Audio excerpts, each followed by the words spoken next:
3 minion strategies is all you need to completely turn around your win rate, and by the end of this video you will know all of them.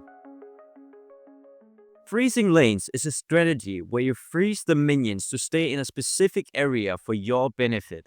Depending on if you are losing or winning, there are two ways to freeze your lane. If you're winning, you need to focus on this one thing: zoning out the enemy. The enemy will have no choice but to run back behind that turret, and now they can't get anything out of the minions. And as long as you're close to these minions, you will still gain your XP and gold.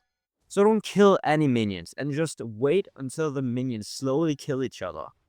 This way you will gain gold and XP while they get absolutely nothing.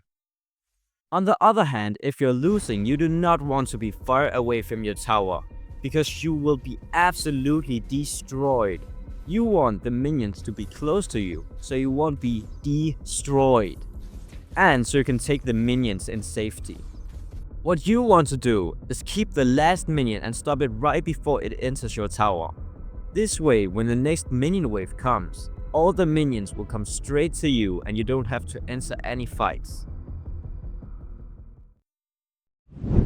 Lane cutting is a strategy where you kill the minions before they meet your own minion wave. An example of this is me as Paquito going in between his towers and taking his minion wave. You can also do this higher up. Basically, I'm cutting the lane, and now you will have more time to help your teammates and everything will work out great, but be careful. Lane cutting is very risky, especially the higher up you go. And if you aren't careful with this one, you will die. So, when the match starts, just make sure you know who you're up against. Slow pushing is a strategy where you kill all the minions except for the last one.